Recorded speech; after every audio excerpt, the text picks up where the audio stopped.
Hello everyone, welcome back to a new video of Super Text. Today we are going to tell about or learn about auxiliary verbs. While we discussed the tenses and the examples of tenses, we had several times we repeated the word auxiliaries or auxiliary verbs. Actually, what are the auxiliary verbs? So in this video we are going to discuss about the auxiliary verbs in English. So let's go to the video.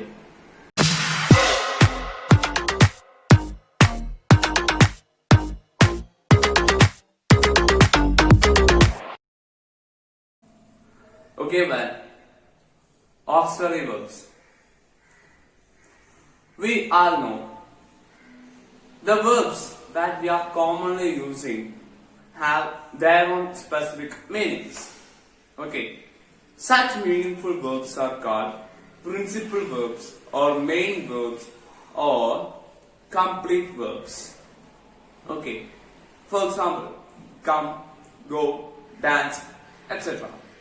Another examples, I have a car, she has a bike. Okay, now let's take these two examples. I have a car, she has a dance.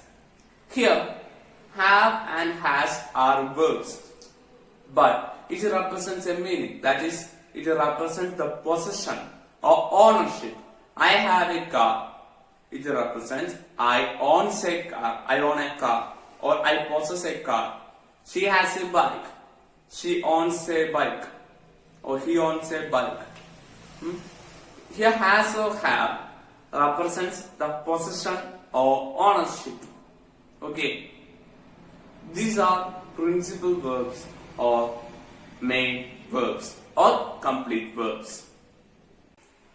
But there are some other verbs which do not have specific meaning of its own, but they stand with the main verb or principal verb to make them meaningful. For example, he has returned from Mumbai. Here you could see two verbs, has and returned. Here the principal verb is returned. The has is the helping verb which used to make the main verb return meaningful.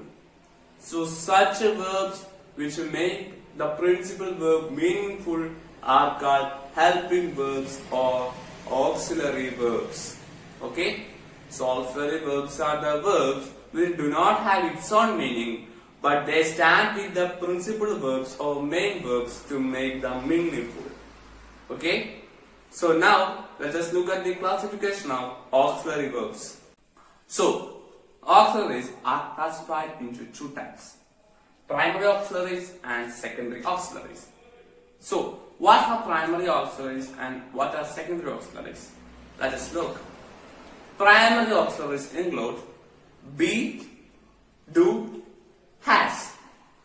Each of them has some detailed forms also. Look, be. The forms for be are is, am, are, was, were. These are the forms of be. Now for do, does, did. And for has, had, had. These are the classification of primary auxiliaries. Now, modal auxiliaries. There are 13 modal auxiliaries in English. They are can, could, may, might, will, would, shall, should, must, ought to, used to, need to, and dare. These are modal auxiliaries. Now let us look the situations of how to use auxiliaries. In the following ways we can use auxiliaries. So auxiliary verbs can be used as follows. First one, to make negative sentences. Okay, he will come. You all know this is a positive statement. To make it negative, we all know it's very easy, just adding not after the auxiliary will. So he will not come. We can read it as he won't come also. Okay, won't. Will plus not, won't. He won't come. Okay. Can you teach me? This is a question. Can you teach me? If the answer for this question is negative, how it would be? How it would be? I can't. No, I can't. Okay, this is the answer for that negative. So, auxiliary verbs can be used to frame negative sentences. We can also make questions using auxiliary verbs. To make questions using auxiliary verbs is very easy. Just placing the auxiliary verbs at the first place to make yes or no questions. We had studied in the class of tense also. To frame a yes or no questions was placing the auxiliary verbs, then subject, then remaining part. Okay. Is he a good boy? Okay. Is he a good boy? Here is in the first place. Then subject he. A good boy. Answer would be yes, he is a good boy. Yes, he is a good boy. Okay. In case of yes or no questions, if question is in question, first place is auxiliary and second place is for subject. At the same time, that in case of answer, the subject would be in the first place and auxiliary would be in the second place. So this is the second usage to frame yes or no questions. Next usage.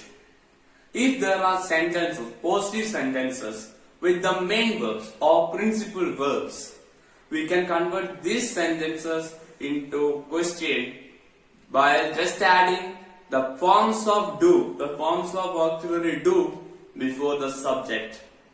Examples. They go to temple. You all know here go is the verb, the principal verb or the main verb. To make into a question, just adding the forms of do before the subject. Do they go to temple? It is the question. The answer here, the positive sentence is the answer for the question that we frame now. Do they go to temple? Yes, they go to temple now. They go to temple. Okay. Another example. She goes to temple. She goes to temple. We all know in simple present only use S or ES after the verb if the subject is first person singular, if it is singular. So she goes to temple. How would be the question? Yes, we all know goes is the contracted form of does plus go. So we had got the auxiliary from there. Does is the another form of do. So does she go to temple? Never add does she goes to temple. It is wrong. Does she go to temple? Okay. Now another question. He fell from the bike. He fell from the bike. Here the subject is he, singular. So the answer would be does he fell from the bike? Is it correct? No, it's wrong. Does he fell from the bike? It is wrong. Because here the fell is past. Okay, fell is the past tense form of fall. So the question 2 should be past. So what is the past form of do? Did. So did he fall from the bike? It is wrong if we use did he fell from the bike. Okay. Did he fall from the bike is the correct. So this is another usage. Okay. The next usage for of auxiliary is, or the following usage is, auxiliary verbs are used to avoid the repetition of the main verbs or principal verbs. Okay. Auxiliary verbs are also used to avoid the repetition of main verbs or principal verbs. Another usage is, we can also use auxiliary verbs to frame tag questions or question tags. We all know what are question tags. Just for the question tags, questions which are used for the confirmation. Is it? So for question tags. Example, she can cook very well. She can cook very well. How the tag would be? Here the auxiliary is can. So can. She. So she. Can she? But there is a problem. Okay, but sentence is positive, so the tag would be in negative form. So can't she or cannot she? Can't she? This is the right answer. Here can is an auxiliary, modal auxiliary. Okay. So we can also use auxiliaries to frame question tags. We would discuss a video later the question tags in a video. Another video. We would do a separate video on that. So this is the next usage to frame question tags. Okay. So the next usage is auxiliary verbs are used to emphasize the words in a sentence. Okay. Auxiliary verbs are used to emphasize the words in a sentence. For example, I want you to come. Okay. In this sentence, I want you to come. Here, I am going to emphasize the phrase want you to come. Okay. I do want you to come. Here, the auxiliary do emphasize the phrase want you to come. That is, it's a compel that I need him or I want to see him. Okay. So friends, these are the usages of auxiliaries or the uses. In next video, we would discuss about the detailed usages of each of the primary auxiliaries and secondary auxiliaries. Okay. We would discuss each usage of each auxiliaries, that is primary auxiliaries be, is, am, are, was, were, do, does, did, as, have, had, and the 13 modal auxiliaries we will discuss in the next video. So, wait till then, I am wishing you a goodbye. Don't forget to like, share and subscribe to our channel and also enable the bell button by pushing all notifications. So, we can see you in the next day. Goodbye.